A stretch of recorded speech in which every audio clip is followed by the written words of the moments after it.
ओम शांति।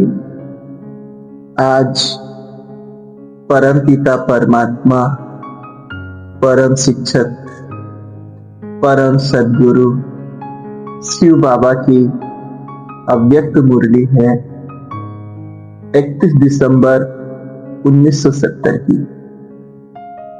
आज की मुरली में बाबा हम बच्चों की मनचर्या कैसी होनी चाहिए इसको बता रहे हैं। सुबह अमृत देने से लेकर रात्रि में सोने तक दिनचर्या के साथ साथ हमारी मन स्थिति क्या होनी चाहिए, कैसे होनी चाहिए, इस पर बाबा प्रकाश डालते हैं।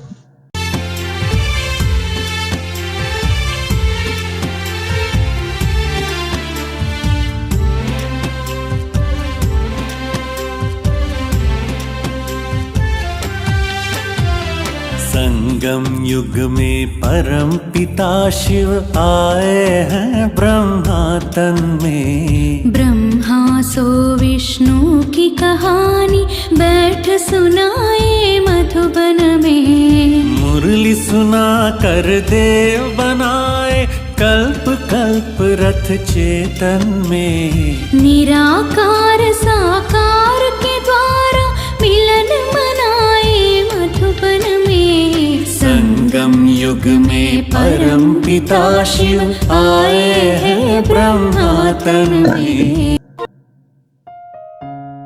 शुरू में बाबा कहते हैं कि बाबा बच्चों को वर्तमान और भविष्य के राज्य अधिकारी, वर्तमान में भी राज्य अधिकारी और भविष्य में भी राज्य अधिकारी, अर्थात विश्व कल्याणकारी, विश्व राज्य अधिकारी के रूप में देख रहे हैं। इस दृष्टि से बाबा हम बच्चों को देखते हैं। क्या हम भी स्वयं को इतनी ऊंची दृष्टि से देखते हैं? सोचो। और भगवान के महावाक्य बड़े गहरे हैं। इस एक वाक्य से हम समझ सकते हैं। बाबा ने कहा वर्तमान के और भविष्य के राज्य अधिकारी सो कल्याणकारी, सो विश्व राज्य अधिकारी, अर्थात जो वर्तमान में इस समय राज्य अधिकारी है। वर्तमान में राज्य अधिकारी होने का मतलब स्वराज्य अधिकारी, जिसको वर्तमान में अपने कर्मेंद्रियों पर राज्य मिला हुआ है, आत्म इंद्रियों को नियंत्रित कर चुका है, वही विश्व कल्याणकारी हो सकता है। वर्तमान विश्व कल्याणी कौन बनेंगे?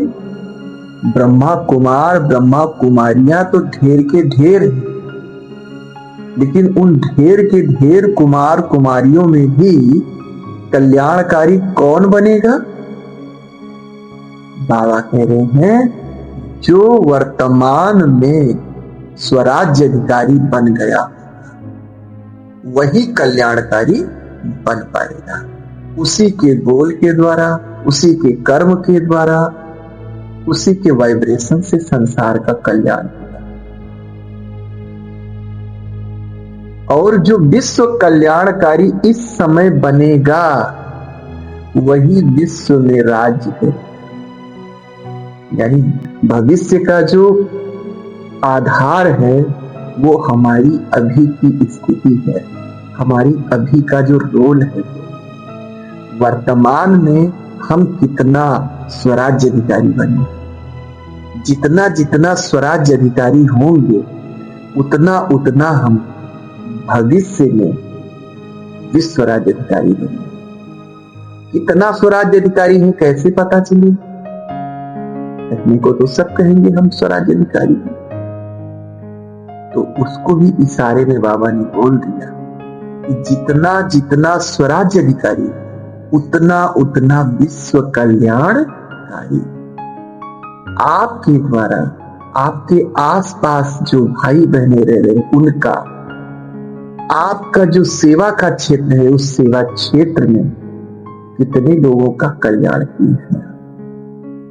आपकी स्थिति के द्वारा संसार को बाबा तो प्रेम के सागर है, तो वे समता की दृष्टि से सभी बच्चों को देखते हैं, चाहे वो उसके योग्य हो या ना हो।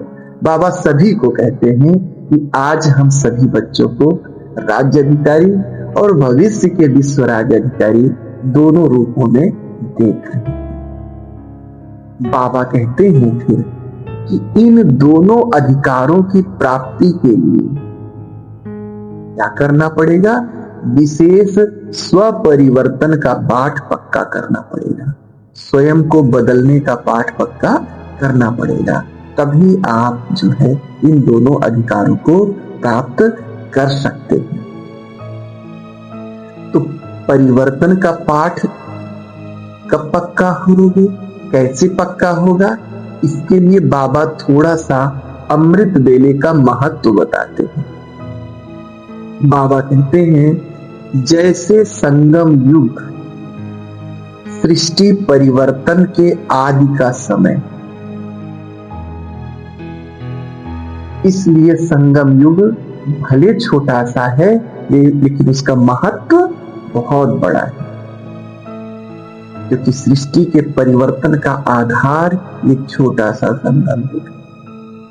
ठीक वैसे ही दिन का आदिकाल, दिन की शुरुआत कहां से होती है? अमृत बेले। जिस प्रकार से संगम युग सृष्टि का आदि है, ठीक उसी प्रकार से अमृत बेला दिन का आदि है। अगर संगम युग आपका श्रेष्ठ हो गया तो संपूर्ण कल्प आपका श्रेष्ठ हो जाता है। ठीक इसी प्रकार से अगर अमृत बेला आपका श्रेष्ठ हो गया तो संपूर्ण दिन आपका श्रेष्ठ हो जाता है। इसलिए बाबा कहते हैं अमृत बेला का महत्व संगम युग के बराबर है। अमृत बेला संपूर्ण दिन का आधार है, इसलिए परिवर्तन की प्रक्रिया अमृत बेले से ही शुरुआत होनी चाहिए। आज बाबा हम बच्चों को एक एक स्टेप बता दे रहे हैं। अब आपको केवल करना है, सोचना नहीं। बाबा कहते हैं आंख खुलते ही पहला संकल्प हो, बिस्तर पर पड़े पड़े मैं आत्मा हूं, देह नहीं। अमृत बेला आपका शुरुआत, फर्स्ट संकल्प यही हो आत्मस्मृति का। कहीं मैं भूल तो नहीं गया सोते समय? तो पहला संकल्प मैं आत्मा हूं, देह तो नहीं। यह हमारा आदि संकल्प, शुरुआती संकल्प। इसके बाद आप बैठे, आप क्लास में आ गए, बाबा के कमरे में चले गए या अपने बेड में बैठे। इसके बाद का संकल्प क्या हुआ? मैं किसका हूं? आत्मा हूं, ठीक है, लेकिन किसका हूं? मेरा सर्व संबंध किससे है? मुझे सर्व प्राप्तियां, आज जो मैं इतना सुखी हूं, शांत हूं, खुश हूं, ये सारी प्राप्तियां किससे मिली हैं? तो अब किसकी याद आएगी? बाबा की। दूसरा संकल्प, मेरा संबंध किससे है? मैं किसका हूं? आत्मा हूं तो मेरा कौन? उत्तर आएगा बाबा। सर्व संबंध किससे? उत्तर आएगा बाबा। सर्व प्राप्तियां किससे? उत्तर आएगा। तो बाबा कहते हैं कि आप ऐसे समझो, सर्व प्राप्तियां उसी से। तो इससे क्या होगा? बाबा कह लेंगे पहले देह का परिवर्तन हो जाएगा, देह बदल जाएगा। देह किसका हो गया? जब मैं आत्मा ही बाबा की, तो देह किसका हो गया? बाबा का। दैहिक संबंध बदल जाएंगे। संबंध सारे हमारे किससे हो गए? बाप से। और संबंध के आधार पे जो प्राप्तियां होती हैं वो भी बाप। ऐसे फिर बाबा कहते हैं इतने अमृत बेला करते हैं, हो गया, डन।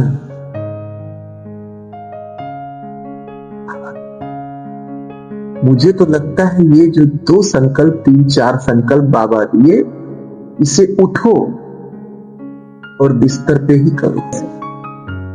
इसके बाद बाबा कहते हैं इसके बाद देह का कार्यक्रम करते हुए, अब देह का कार्यक्रम शुरू होता है। ये जो क्लास में बैठने की बात है, ये देह का कार्यक्रम करने के बाद बैठो और फिर योग करो, क्योंकि अब देह का कार्यक्रम आपने कर लिया।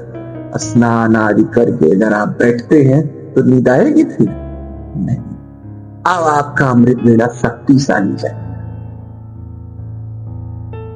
ऐसे ही आप बैठ गए तो क्या हो रहा है? झुटके खा रहे हैं। बाबा ने कहा है सर्कस दिखा रहे हैं। बाबा ने कभी कभी कहा है जैसे कि हठयोगी सन्यासी होते हैं, विभिन्न शारीरिक मुद्राओं में बैठे होते हैं। कोई टेढ़ा बैठा है, कोई कुछ बैठा है, कोई लटका बैठा है। ऐसे बाबा के बच्चे, बाबा जो है अमृत बेले में बच्चों की मुद्राएं देखते हैं। वो अमृत बेला कोई अमृत बेला नहीं। तो बेड पे उठते ही ये 4 संकल्प, उसके बाद क्या शुरू होना चाहिए? देह का कार्यक्रम। और देह का कार्यक्रम होने के पश्चात अब आप अमृत बेला करो। अब बैठ गए अमृत बेले के लिए, तो कब से कब तक बैठे हैं?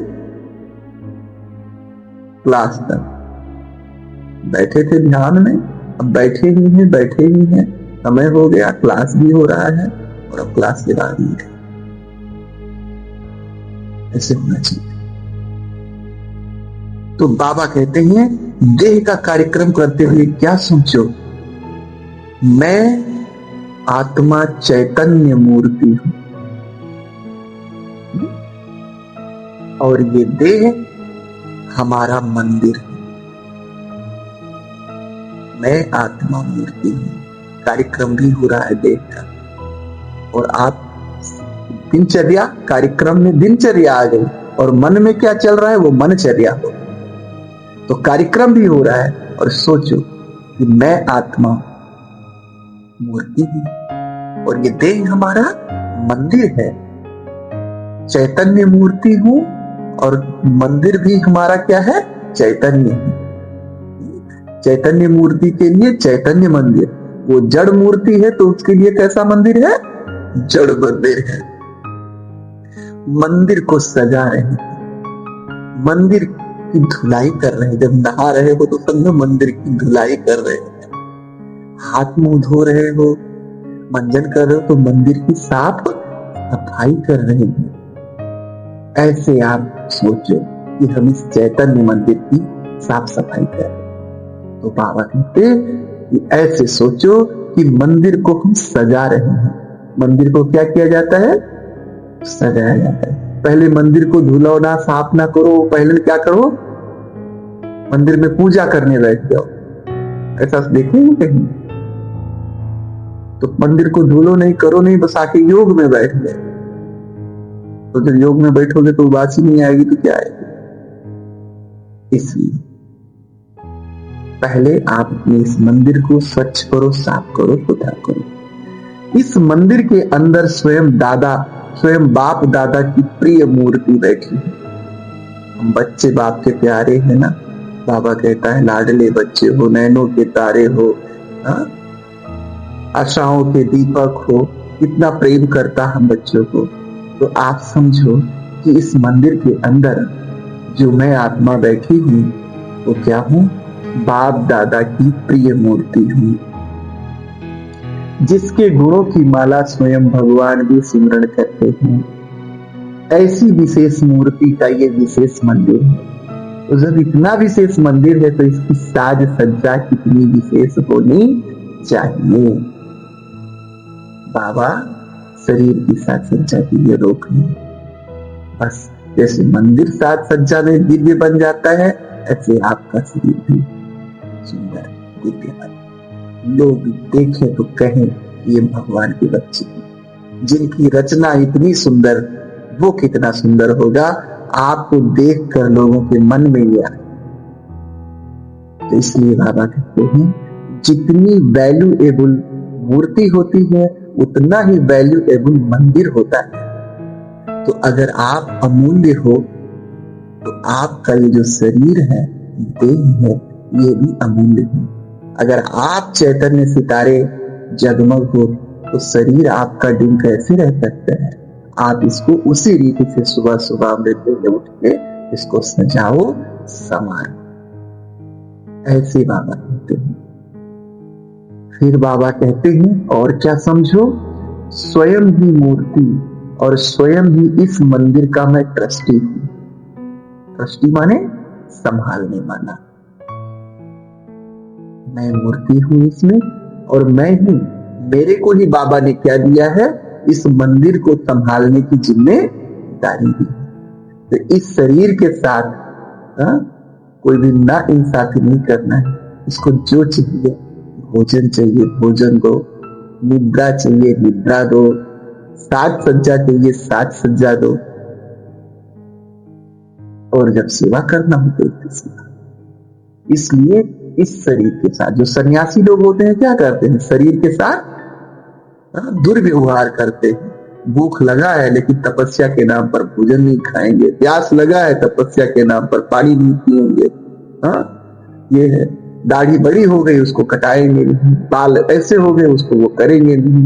मतलब वो शरीर को जितना कष्ट देते हैं समझते हैं उतने ही हम क्या है, तपस्वी हैं। तो आपको सन्यासी मिसल नहीं बनना है, आपको इस शरीर के आप ट्रस्टी हो, इसकी सुरक्षा करना है, सजाना है, संवारना है और इसको सेवा में लगाना है। ऐसे आपको समझ होनी चाहिए।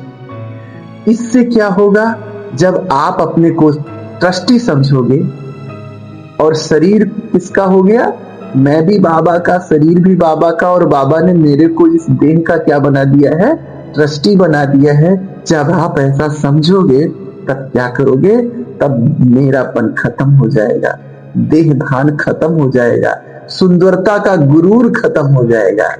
क्योंकि सुंदर है तो कौन सुंदर है, बाबा का जो मूर्ति है, बाबा ने जो देह दिया है वो देह सुंदर है, बाबा का चीज सुंदर है। ऐसे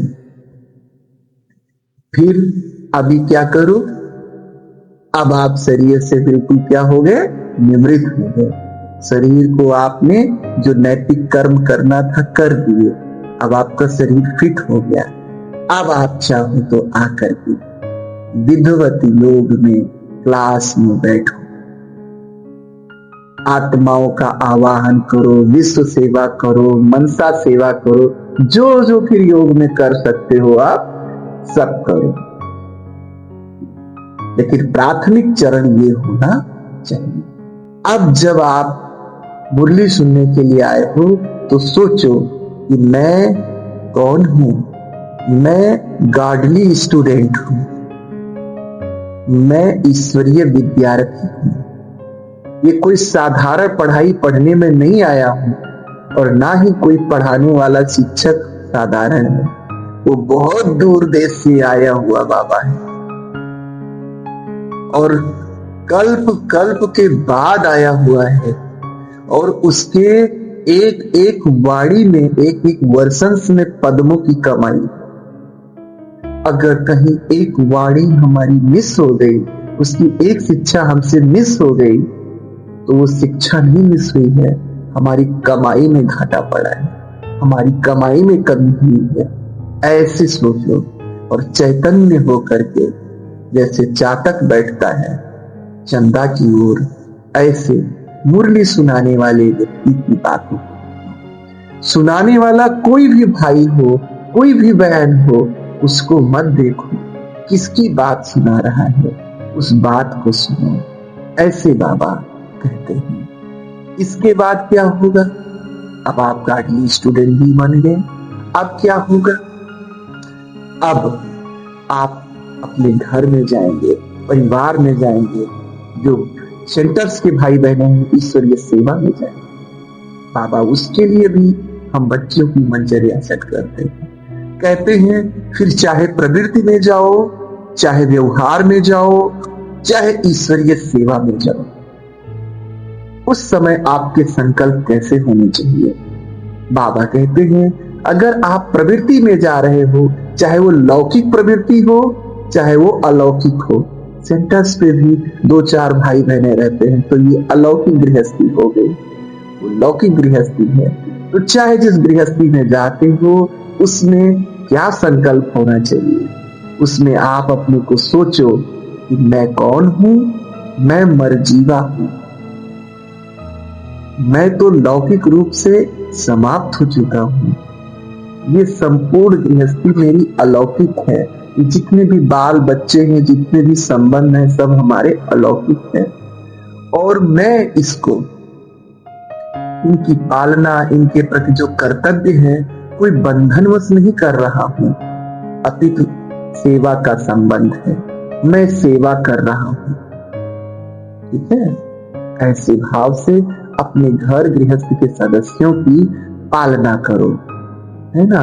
बंधन नहीं समझो, सेवा का संबंध समझो। बाबा कहते हैं लौकिक परिवार में भी, अलौकिक परिवार में, हर परिवार में 1-2 नकारा व्यक्ति होते हैं, जिनको देख के आपको नफरत लाएगी, जिनको देख के आपको घृणा आएगी, जिनको देखकर आपको गुस्सा आएगा। लेकिन बाबा कहते हैं उस समय आप संकल्प रखो कि मैं विश्व कल्याणकारी हूं। अभी शुरू में बोला ना बाबा, तो जब विश्व कल्याणकारी हो तो ये हमारे ही गृहस्थी के अंश है या जो भी है, वो लौकिकता खत्म करो। हमें इनको कल्याण की दृष्टि से देखना है, इनका भी कल्याण हो जावे इस दृष्टि से देखना है। नफरत नहीं करना है, तरस देखना है, तरस की दृष्टि से। कि जल बिच नींद पियासी, मुझे सुन सुन आवत हासी। सेंटर्स पे आ गए, समर्पित हो गए, वृद्ध भी हो गए सुनते सुनते ज्ञान, लेकिन अभी भी धारणा नहीं हो रही है। परमात्मा के समीप आके परमात्मा की एक बूंद के प्यासे हैं, इनसे दया पात्र और कौन हो सकता है? इसलिए आप उन पर रहम की दृष्टि से देखो, आप उन पे दया करुणा की दृष्टि से देखो। ये विश्व कल्याणी दृष्टि है। आप उनसे नफरत ना करो, आप उनसे घृणा ना करो। ऐसे बाबा कहते हैं। बाबा कहते हैं कि और ये समझो ये होपलेस केस है। जैसे डॉक्टर्स के यहाँ कोई जाते हैं तो बिल्कुल डॉक्टर जवाब देने वाला होता है कि भाई कोई उम्मीद, तो इनके सुधरने का कोई उम्मीद नहीं है, होपलेस है। लेकिन अगर आप कहीं मेहनत करके होपलेस में भी होप पैदा कर ले गए, मरीज को जिंदा कर ले गए, बचा ले गए, तो इनाम के पात्र हो जाते हैं। ऐसे ही अगर आप अपने घर गृहस्थ के उस नकारा व्यक्ति को, नकारा भाई बहन को अगर आप पुनः ईश्वरीय संतान बना देते, अच्छा बना देते हैं, सद्मार्ग का अनुसरण करा देते हैं अपने धैर्य के द्वारा, तो बाबा आपको क्या देगा? इनाम देगा। जैसे उस डॉक्टर को जिसने होपलेस में होप पैदा किया, उसको इनाम मिलता है, ऐसे बाबा आपको इनाम देगा।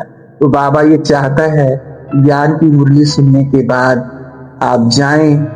अगर प्रवृत्ति में जा रहे हैं तो प्रवृत्ति में क्या भाव रखो? विश्व कल्याणी का भाव रखो। बंधन नहीं है, संबंध का भाव रखो। और तीसरा ये भाव रखो कि हम होपलेस में होप पैदा करने वाले बच्चे हैं। अगर आप परमार्थ में जाते हो, व्यवहार में जाते हो, व्यवहार माना धंधाधूरी में आप जाते हो, आपका धंधा है, नौकरी है, ये है, वो है, तो व्यवहार के साथ साथ बाबा कहते हैं परमार्थ को याद रखो। आप ये याद रखो कि हम कंबाइंड हैं। दुनिया वाले तो केवल पैसा कमा रहे हैं, लेकिन मैं पैसा ही नहीं कमा रहा हूं, मैं परमार्थ भी सिद्ध कर रहा हूं साथ में। मैं ऐसे पैसा कमा रहा हूं, साथ साथ ईश्वरीय ज्ञान वाइब्रेशन देके आत्माओं को अविनाशी दुआएं भी उनसे कमा रहा हूं। तो व्यवहार के साथ साथ परमार्थ का भी ध्यान रखो। बाबा कहते हैं कि व्यवहार में इतना ना घुल मिल जाओ कि परमार्थ आपसे छूट जाए। जीवन निर्वाह अर्थ शरीर के निर्वाह के लिए आप व्यवहार में गए हो, ना कि मोह माया और जाल में फंसने के लिए आप व्यवहार में गए हो। ऐसा हमेशा याद रखो।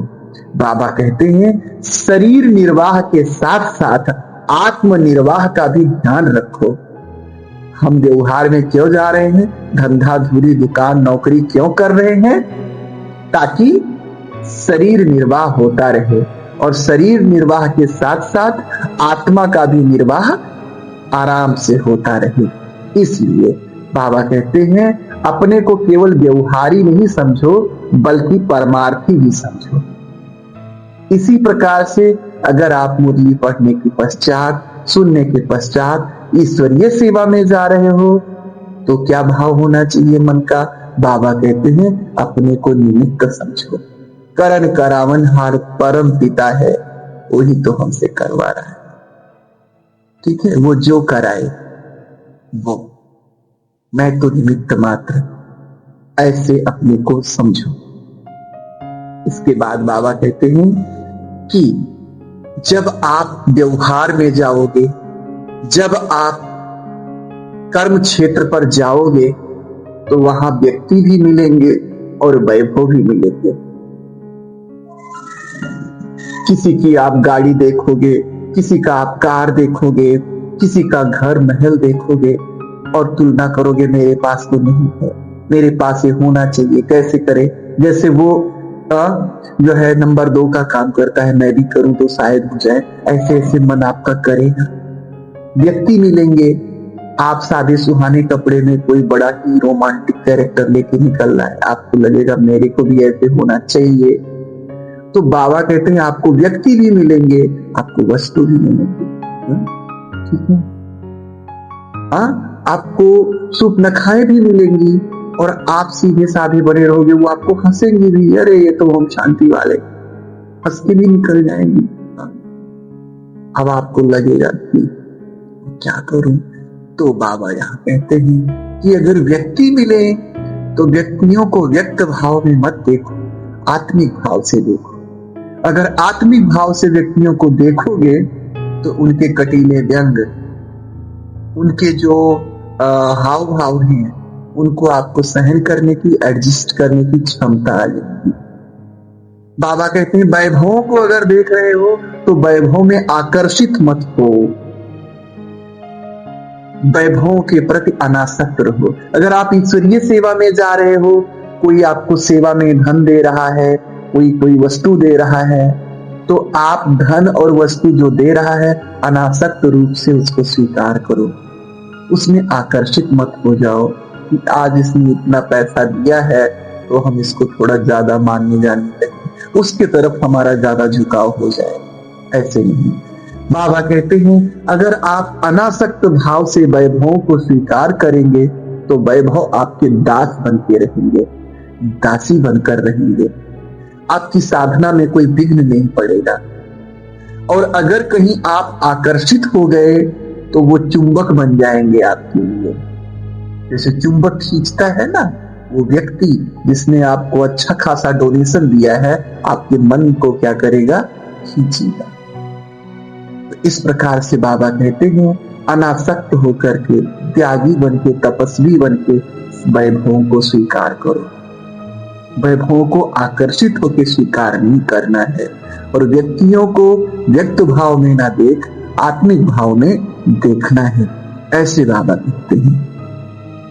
बाबा कहते हैं आपकी साधना जो है वो कल्प कल्प तक चलने वाली है, तो आपकी साधना अविनाशी है। और ये जो साधन है, आजकल साधनों में बहुत समय देते, जैसे मोबाइल्स है, ऐसी बहुत सी चीजें हैं जिसपे हम उसके आधार बना लेते हैं।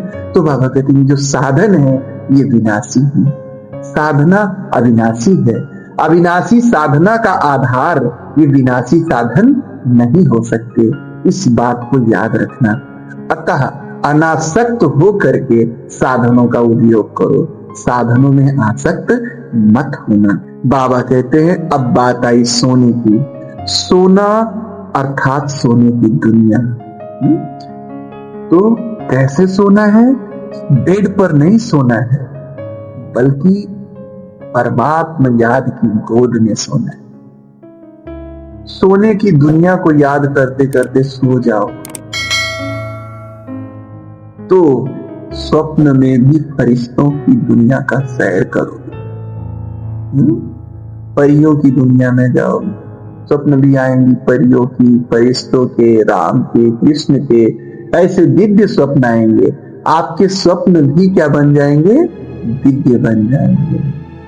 तो ऐसे बाबा कहते हैं ऐसे आपको सोना है। सोते समय आपको 1-8 घंटा पहले, 15 मिनट पहले सब छोड़ कर के बाबा की याद में, सोने की दुनिया की याद में स्थित होके फिर सो जाएंगे। तो आपकी निद्रा भी पवित्र बन जाएगी, स्वप्न भी पवित्र बन जाएंगे। तो आज बाबा ने इतने अच्छे तरीके से हमारे मन की मनचर्या को अमृत वेले से लेकर शाम तक बता दिया। इस प्रकार से बाबा कहते हैं अगर आप अपने जीवन में परिवर्तन लाओगे तो आप इस समय स्वराज्य अधिकारी बनोगे, विश्व कल्याणकारी बनोगे, और भविष्य में आप विश्व राज्य अधिकारी के पद पर आसीन होंगे। अच्छा, ओम शांति।